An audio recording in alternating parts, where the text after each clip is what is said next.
Hoje é dia 1º de março de 2022, são 21 horas em Franca, São Paulo, uma terça-feira pós-carnaval, e nós estamos realizando o culto cristão no lar.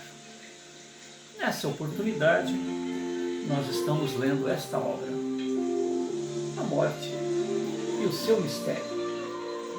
A Morte e o Seu Mistério é uma trilogia composta por Camille Flammarion, um astrônomo que, na intimidade de seu observatório astronômico, adquiriu a experiência de elencar fatos, apontar ocorrências do dia a dia para que os pósteros analisassem, reobservassem e fizessem conclusões que, como tudo na ciência, sempre são afirmações que podem daí a pouco serem refeitas, reavaliadas, fazendo um crescendo nas conquistas do conhecimento de que todos somos carecedores. Camille Flammarion, em determinada época de sua vida, se dedicou ao estudo do psiquismo humano, do que acontece dentro da capacidade cognitiva e da capacidade de externar, de exteriorizar alguma coisa que sai do comum do organismo, das funções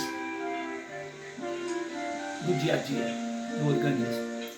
E em sua época ocorreu uma série de fenômenos que dizem respeito à transmissão do pensamento, à movimentação de objetos, à aceleração da germinação de plantas, à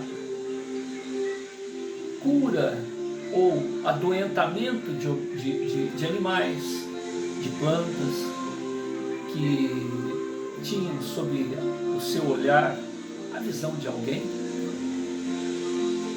crianças que ficavam adoentadas a partir do contato com o olhar de determinadas pessoas, pessoas que se curavam a partir da presença, a semelhança do que acontecia com Pedro, quando caminhava, as pessoas se postavam de tal maneira que a sombra do apóstolo tocasse as pessoas e elas se curassem.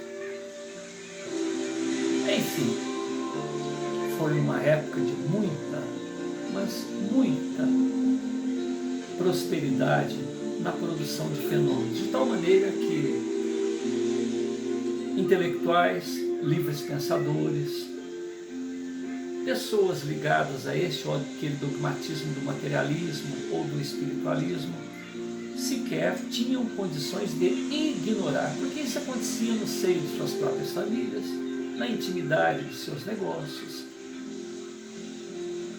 A coisa era tão opulenta que não dava para negar. Então, como todo bom curioso, Flammarion e tantos outros pensadores se dedicaram ao estudo do psiquismo e formaram associações psíquicas em várias partes do mundo, sem se importar com a maneira tradicional com que este ou aquele pesquisador se pensava, mas com a realidade do fato, né? Sobre palavra de honra, sobre testemunhos assinados. Durante o decorrer das pesquisas que este ou aquele pesquisador fazia, ele citava nomes, endereços, citava tudo para os anais da associação psíquica. Porém, para divulgação para público, ali havia uma correção, porque vivia-se em uma época de muita ignorância, muito preconceito, muita coisa que bastava que a honra daquela pessoa ou a seriedade dela perante a própria opinião fosse questionada para que o meio social a que pertencia lhes gerasse muitos danos.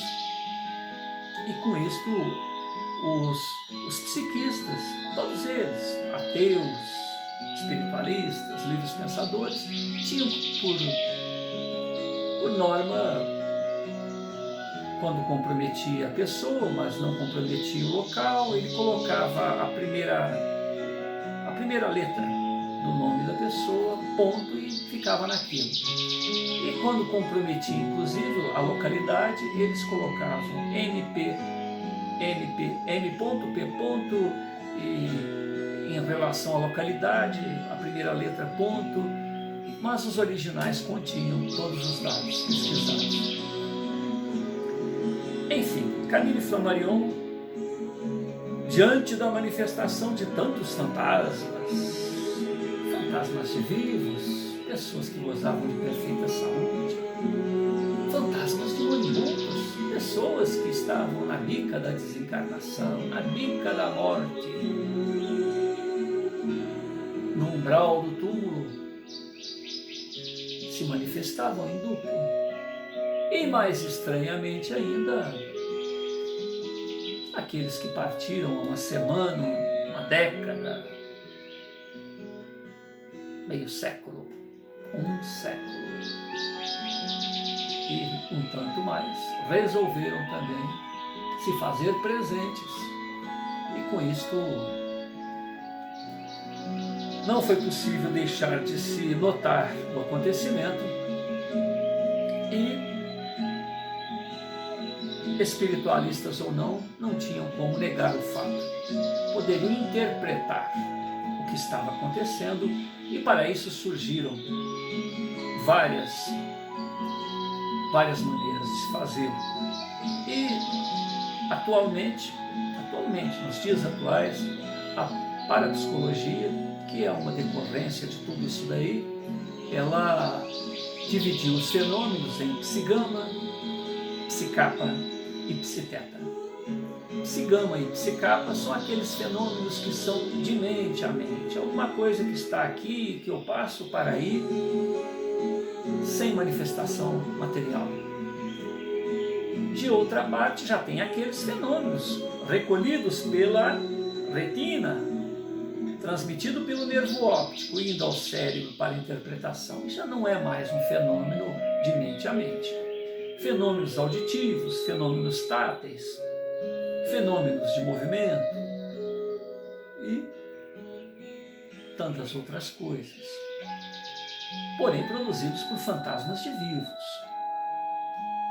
E quando ocorreu, então, por aqueles chamados fantasmas de mortos, então, Thanatos, né? A morte, né?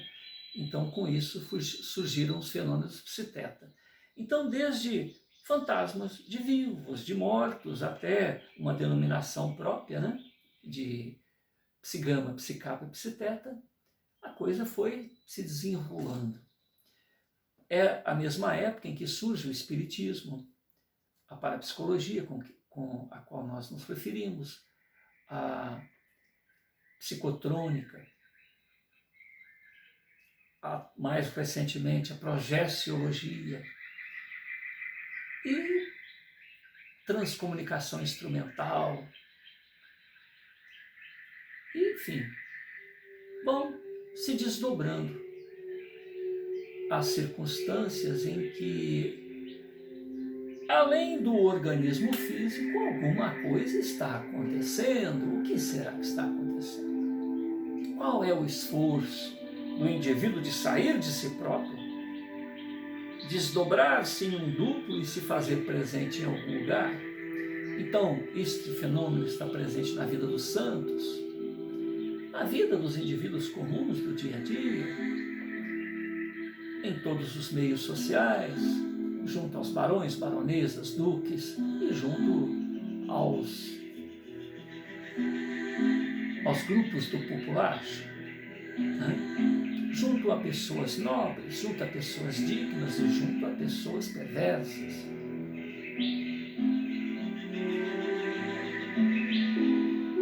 Além de Camille Flammarion, uma pessoa que a gente tem o gosto de apresentar também é Alexandre Aksakov, um russo, que, à semelhança de Camille Flammarion, estudou os mesmos fenômenos e se apoiou nas referências, nas exigências de um psiquista ateu, que, apresentando-se a princípio como um indivíduo sensível ao valor dos fatos, apresentou uma metodologia que Alexandre Aksakov, que tinha bastante material, mas não sabia como conduzi-lo, aceitou a metodologia desse outro psiquista ateu. E só que ele não contava que depois de 500 páginas aproximadamente de material exposto, seguindo na risca, em todos os detalhes, as exigências do ateu, ele continuava, partindo já para um lado ridículo. Então, infelizmente, o Aksakov, como excelente observador, e não precisando mais dos conselhos dessa pessoa, porque ela se mostrou já não mais um livre pensador, mas como um indivíduo dogmatizado, catequizado por um conceito de vida que ele denominou ateísmo, aceitando os fenômenos que até então chegavam aos limites do último suspiro. Mas a partir dali a coisa estava bom, porque aqueles fenômenos que aconteciam junto àqueles que nós podemos dizer que estão com o veículo físico, né? Esta roupagem psicossomática, estava aceito, ótimo. Resta-nos a nós outros seguir adiante. Porque, afinal de contas, zombar do trabalho de outras sempre foi critério das pessoas que não se esforçam, que apenas observam o suor, os ferimentos, os calos na mão daquele outro e dá palpite, e dá palpite, e dá palpite. Quem não trabalha tem bastante tempo para palpitar. E é bom que assim o seja. Então cabe ao trabalhador ouvir a essência do desocupado e avaliar, porque talvez ele tenha razão. Ele apresenta um detalhe que nós não observamos porque estávamos entretidos no trabalho, colhendo, semeando, cuidando da obra em que o palpiteiro apenas se limitava a palpitar. Alexandre Aksakov, nesse segundo volume, que trata daqueles casos onde o indivíduo está quase à beira da desencarnação, apresenta um pensamento socrático. Ninguém sabe o que é a morte, e nem se ela será o maior dos benefícios que ele pode receber, que o homem possa receber. E apesar disto, tememos-la como se fosse o pior de todos os embaraços, de todos os males a que se possa estar jungido. Atenienses, acabais de me condenar a este epílogo da vida, ao livramento desta vida de relação junto à forma física.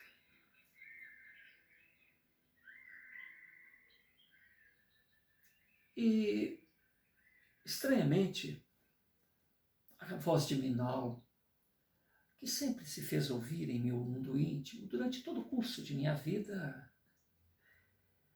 se calou, nada disse. Então eu entendi que o que se sucede para um bem, para o meu bem. Então não me defendi das acusações e do julgo a que fui submetido. Entretanto, a iniquidade, a infâmia que fui submetido, certamente estarão jungidas, amarradas, grudadas à consciência, à vida, à história de meus acusadores e meus julgadores. Submeto-me à sanção, à pena, à condenação a que me foi imposta. E certamente eles hão também de responder às próprias condenações. É deste modo que as coisas deveriam se ocorrer, deveriam se dar. E no meu entender, conforme eu disse, acredito que é para o bem. Quando a morte se aproxima do homem, tal qual se aproxima de mim mesmo, o que há nele de mortal, de perecível, desagrega-se e entrega-se aos braços da natureza. Entretanto, o que há de incorruptível, de invulnerável,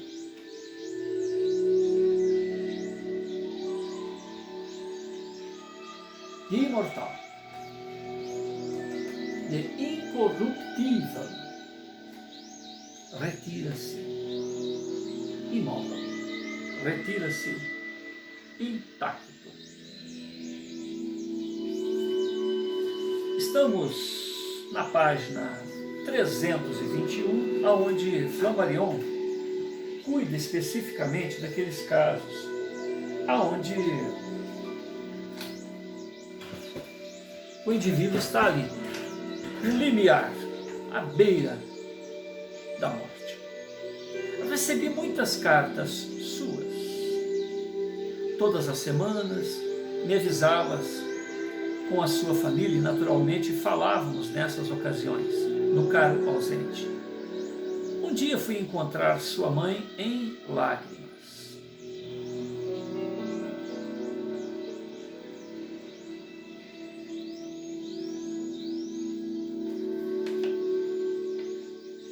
Vamos ver se eu estou certo, de repente eu estou pulando folha.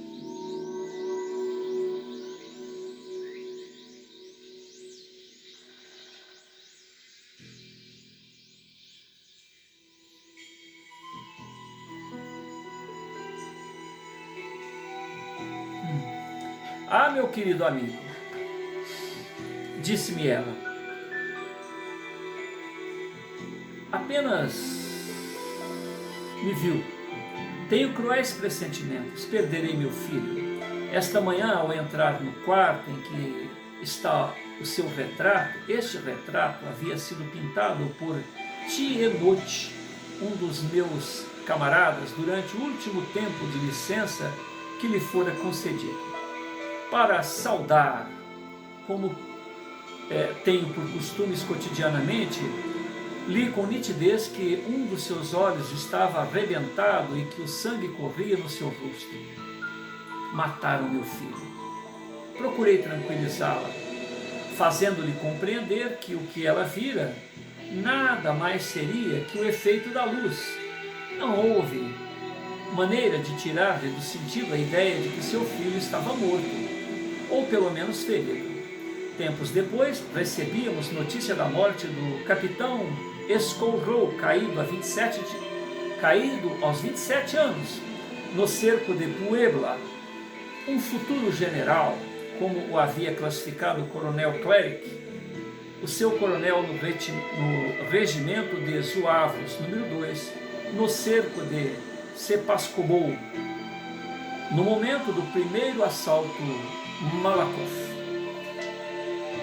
O sargento-mor da companhia do pobre morto trouxe as suas armas, derradeira e triste recordação de um filho amarrado. Foi chorando que ele nos contou a morte de seu chefe.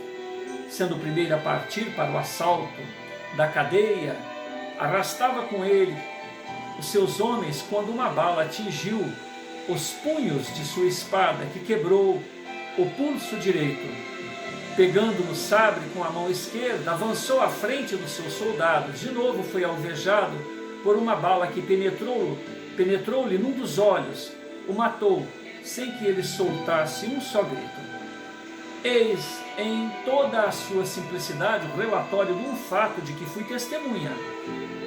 Se determinadas circunstâncias acessórias me esquecem, posso garantir que antes da notícia da morte de seu filho, a senhora Escorrow vira a imagem quebrada e um dos olhos vazando e sangrando. O senhor e a senhora Escorrow tiveram ainda... O senhor e a senhora Escorrow vivem ainda, moram na rua Peronet, em Argenteuil. Seu filho, Alberto Escorrow, é um comissário especial encarregado do registro do Ministério Interior, Praça Belvilon, Gustave Du Bois.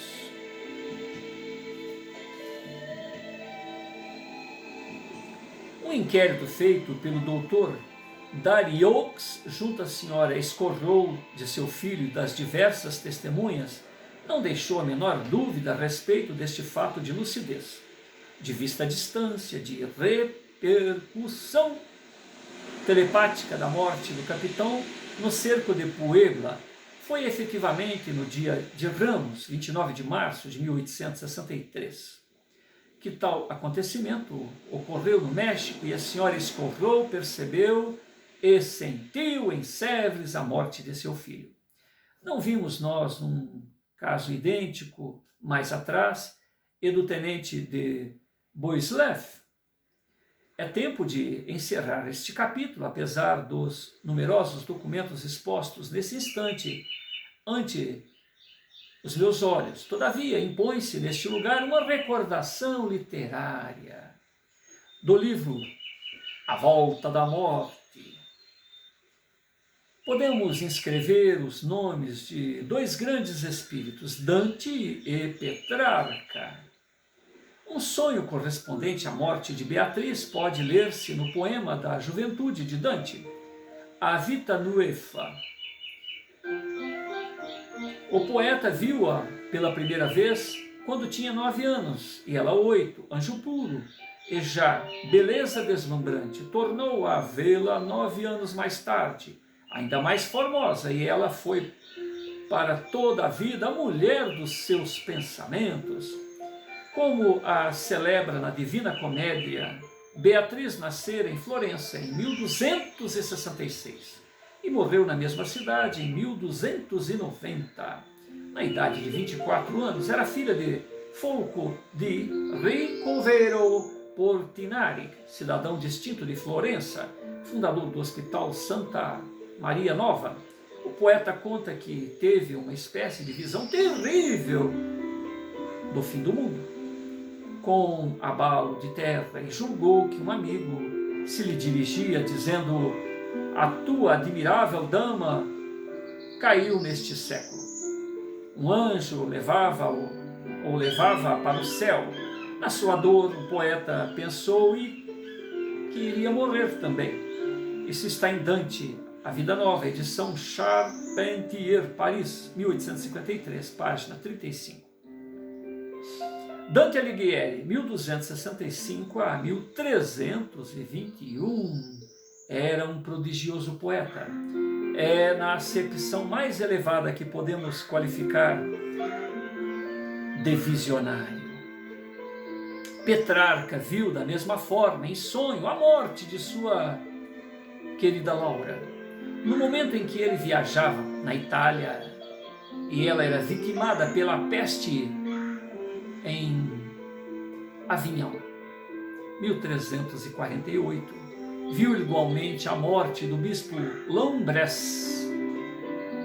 Isso está Eugênio de Petrarca, Parma e Avignon, 1778, página 127.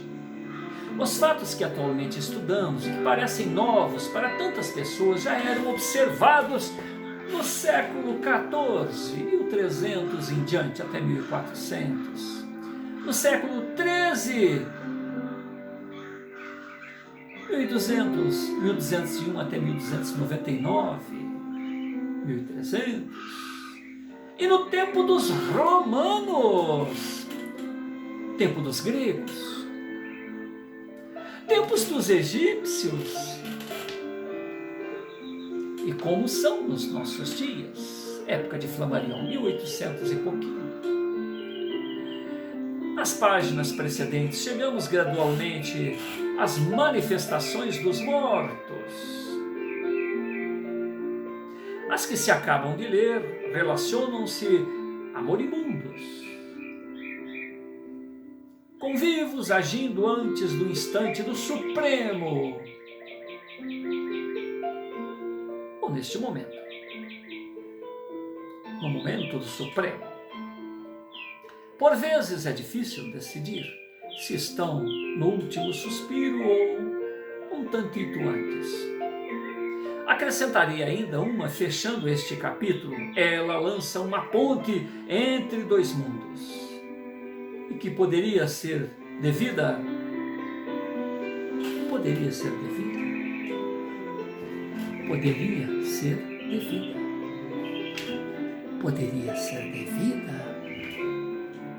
a um falecido.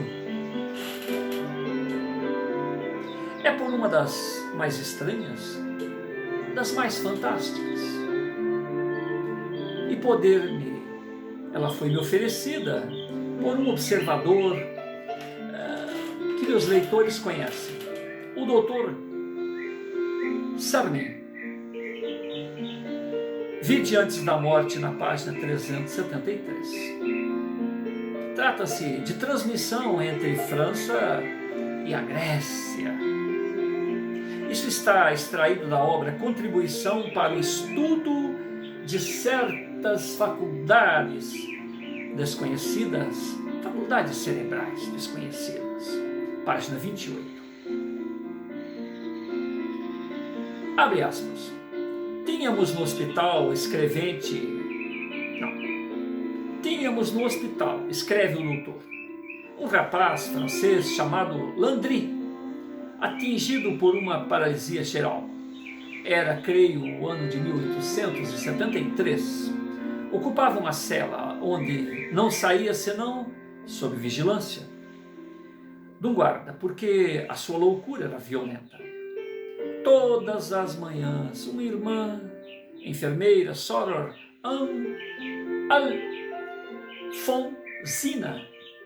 Alfonsina, lhe trazia o almoço. Ao lado do quarto de Landry havia dois outros, ocupados por dois loucos tranquilos. Soror Alfonsina tinha o costume de servir em primeiro lugar os dois últimos e passar em seguida a célula de Landry, que não abandonava senão depois de ele acabar de almoçar. Ora, quando Landry sentia aproximar-se a irmã enfermeira, tornava-se inquieto, agitava-se no seu compartimento, gritava, batia com os pés no assoalho e contra a porta, e apenas a serenava quando Soror Alfonsina chegava junto dele. Depois de uma permanência de 3 para 4 meses no hospital, Landry foi mandado para uma comuna em França. O quarto foi lavado, sendo depois fechado. Certa manhã, Soror Alfonsina trazia o almoço para 2 alienados que ocupavam um compartimento próximo do que fora ocupado por Landry. Quando ouviu com espanto na câmara contígua, sempre fechada, sempre deserta, gritos, bater os pés no assoalho, ruídos exatamente iguais aos que se fazia o louco ao esperá-la, com o almoço. Anteriormente, quando chegava com o almoço, abriu a porta do quarto e, não vendo ninguém, ajoelhou toda trêmula, dirigiu sem saber porquê uma oração ao Senhor. Quando cheguei ao hospital, contou-me este sucesso ainda pálida, comovida. Landry acabara de morrer, minha irmã, disse-lhe. Disse-lhe eu. Tais manifestações foram observadas já por milhares de pessoas. Não são extremamente raras. Também creio que ele morresse, respondeu ela. Tive este pressentimento. A oração que rezei no seu quarto foi dirigida a Deus, pelo eterno descanso de sua alma. Tomei nota do dia, da hora.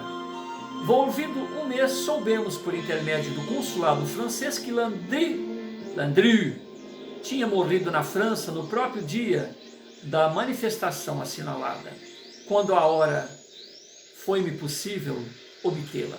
Quem assina é o Dr. W.C. de Chermin. O herói macabro desta história teria morrido já antes do barulho, no momento do barulho, ou depois do barulho,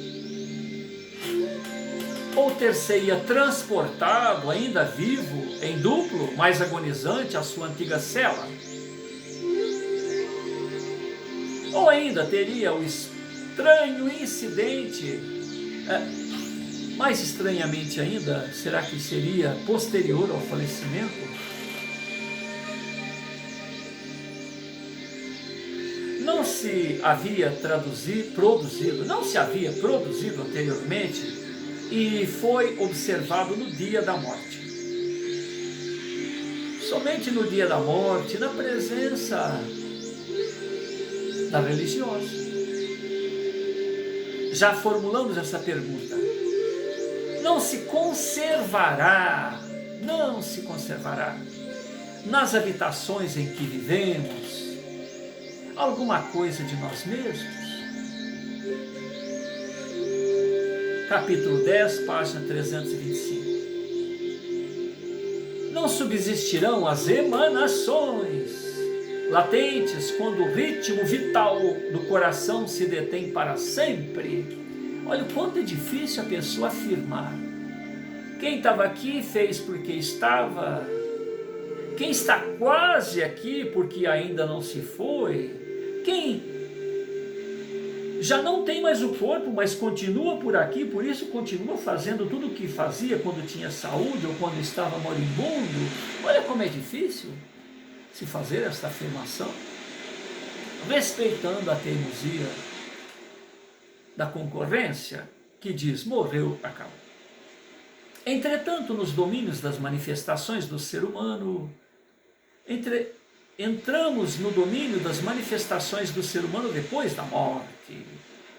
Ainda uma etapa, as aparições no momento do trespasse.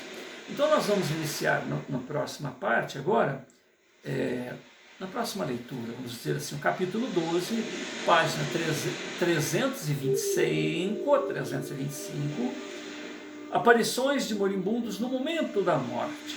Veja bem, o Flammarion dedicou 3 capítulos para esse instante fatídico, eu ainda estou aqui, eu já fui. As aparições no momento da morte. Ele deve ter tratado das manifestações de moribundos no momento da morte. Agora, aparições de moribundos no momento da morte. Um pensamento de São Martinho, o filósofo desconhecido. A morte não é mais do que uma das horas no nosso quadrante. E nos nossos quadrantes deve girar eternamente.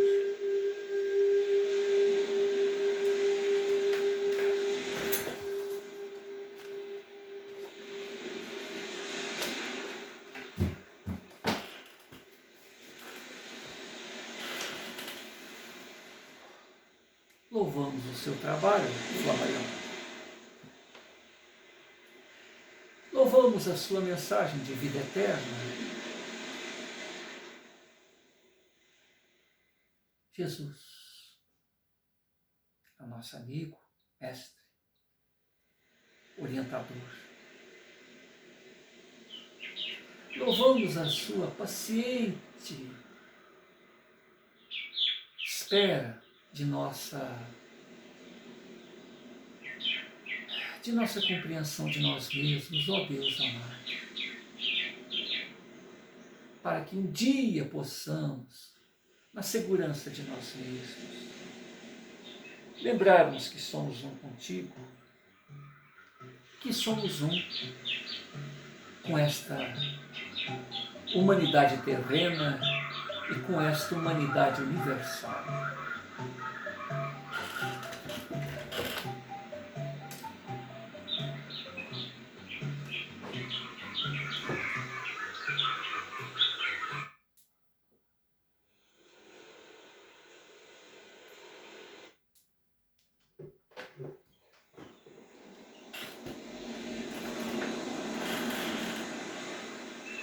Esses instantes, mestre querido,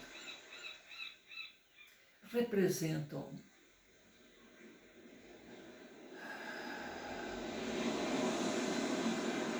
a oportunidade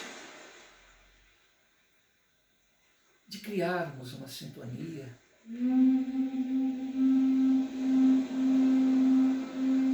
com esta centelha crística de que todos nós somos portadores,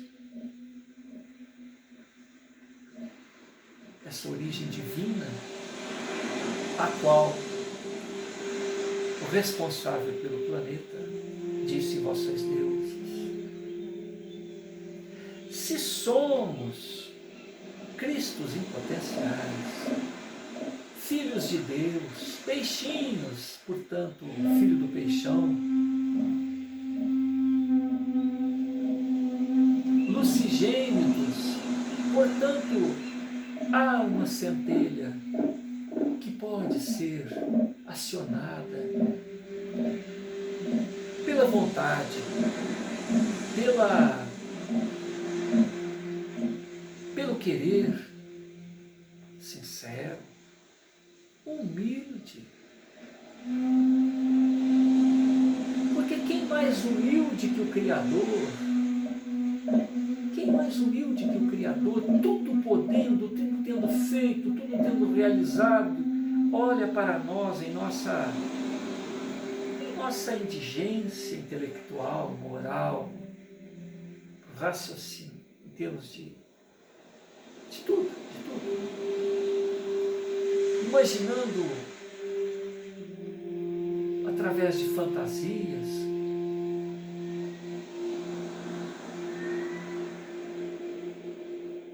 tudo ao nosso redor, a origem da chuva, a origem dos tremores, a origem da luz solar, a nossa própria origem. E pacientemente Ele nos aguarda.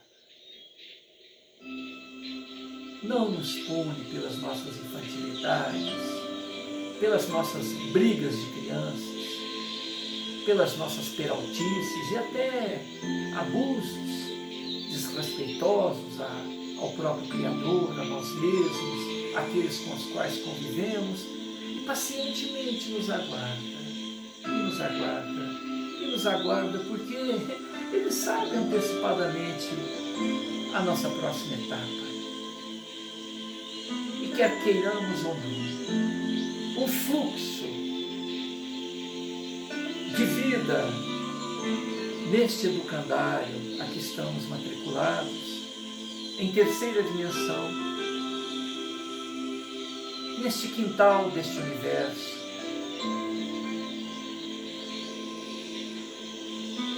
olhamos para o céu, olhamos para nossas próprias mãos, olhamos em um lago tranquilo e vemos o próprio reflexo e tentamos entender o que significa este ser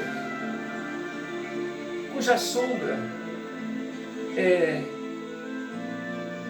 compartilhada com estrelas no firmamento, com miríades de plantas ao redor, com pequenos seres viventes ao fundo daquele lago. com a carícia do vento, o calor do sol, a textura da terra a qual estamos ajoelhados.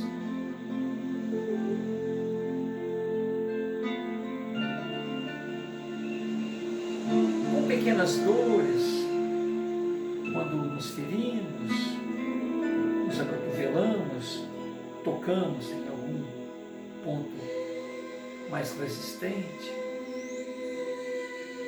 tudo nos fazendo perceber nós mesmos e o mundo ao redor. Até que num determinado momento nós dissemos: é só isso que eu vejo nesse reflexo que eu sou? E vemos uma pequena lesma, um pequeno caracol, caminhando em uma folha, e nos consolamos, porque afinal de contas, aquele caracol, junto a uma folha, junto àquele lago, sequer tem essas humildes reflexões que nós mesmos tivemos quando olhamos junto ao lago, vemos o reflexo do astro-rei, ou se é um horário mais noturno, o brilho da lua, das estrelas, das montanhas, e aquela imensidão nos torna tão pequenos como aquele pequeno caracol naquela folha. E nós perguntamos: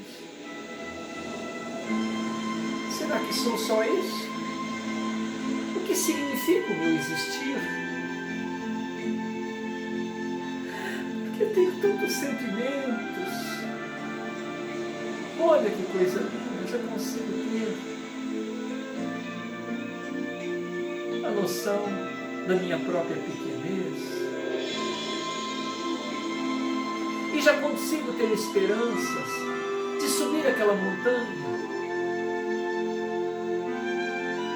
de domesticar este caracol, de fazer contato com o peixe que está além da superfície da água, de fazer contato com outra pessoa, outro ser igual a mim mesmo, um bípede semovente.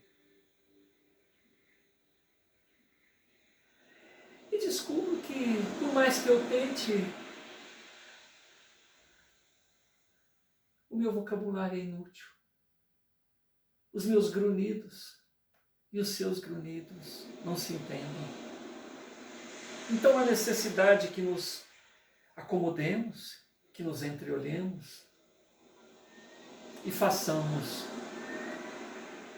um pacto de referência, de sonoridade, de olhares, de confiança, de lealdade.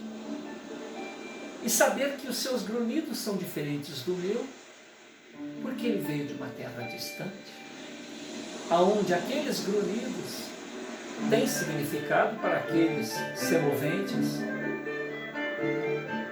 com os quais conviveu até então. Então tentamos nos entender. Tentamos nos entender. Mas eu tenho uma história. E este meu visitante também tem uma história. Ele me conta, depois que eu passo a interpretar parte daquilo que ele se esforça por me traduzir, que ninguém morre, que a vida continua, que muitas das vezes aqueles que partiram têm novas histórias, novas jornadas, novos desafios, novos vocabulários, junto aos quais temos que nos esforçar para fazermos compreender. Então, tal qual nos entretemos, igualmente, Flammarion, este nosso autor, escreveu uma obra.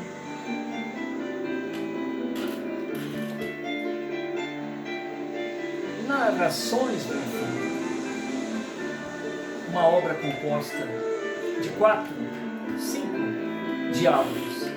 E no quarto diálogo que ele tem com um amigo que partiu para o mundo espiritual, lhe conta tantas novidades, porque combinaram, logo que um deles estava quase desencarnando, ele perguntou ao amigo: por favor, Flammarion, o autor desta obra, se possível, logo que você tiver a oportunidade, diga-me, a partir do momento em que eu lhe fechei os olhos, comovido e em preces, o que foi que lhe sucedeu? 1864, 1866, outubro, no mesmo mês, o seu amigo, que ele deu o pseudônimo de Lumen, vem e na intimidade de um momento de introspecção produz 50 páginas, 50 laudas, fazendo o primeiro diálogo. Em 1869, 5 anos depois, ele apresenta os 2 últimos diálogos. E no penúltimo diálogo, o diálogo número 4, tal é o volume de informações novas que Flammarion se encanta. Se encanta e se entrega ao amigo, dizendo que Lumen, estimado amigo, respeitoso amigo, leal amigo, me perdoe. Essas informações são tão vastas, tão extensas, que eu não consigo acompanhá-lo. Por favor, torne-as mais claro. E então ele retorna e apresenta o seu 5º diálogo. Aí então é que ele apresenta conceitos vastíssimos. Ele diz da evolução do organismo humano e fala da evolução do ser imortal. Se estamos escandalizados com fantasmas dos vivos, com fantasmas dos moribundos, com fantasmas dos mortos, o que não dizer do ser imortal que caminha, que evoluciona desde o mineral, no vegetal, no animal, a tal ponto que Kardec diz que a mônada espiritual, o germe que um dia despertará para a humanidade, dorme no mineral, sonha no vegetal, se agita no animal e desperta no homem. Mais que isto, Lumen diz para Flammarion que em nossa organização fisiológica há centenas, milhares, milhões, bilhões, trilhões de mônadas aguardando o comando mental de nós outros que já despertamos em humanidade. Então nós somos deuses, nós comandamos milhares, centenas de milhares, incontáveis mônadas que sequer despertaram, desde o átomo, a molécula, ao tecido, ao órgão, aos centros vitais. Em cada recanto, há mônadas viventes. As células se comunicam entre si, os órgãos se comunicam entre si. Há uma rede inconsciente que nos comunica uns com os outros e que nos comunica com a humanidade, que nos comunica com os elos em o universo. O que acontece aqui na Terra é sentido em mundos distantes. Somos que todos células de um grande organismo, cuja mente atuante, que coordena tudo, é o Altíssimo. Se há um Cristo, a semelhança do nosso Cristo Jesus, que cuida de 5 planetinhas, a Terra e mais 5, há um Cristo que cuidam de um sistema solar, de uma galáxia, de um universo, a semelhança de nós mesmos, que cuidamos de cada célula, de cada molécula, de cada átomo, que contém mônadas viventes. Eis aí a evolução. Eis aí a nossa destinação. Zelar cada vez mais de nossos irmãos que estão na retaguarda do progresso. Muita paz a todos.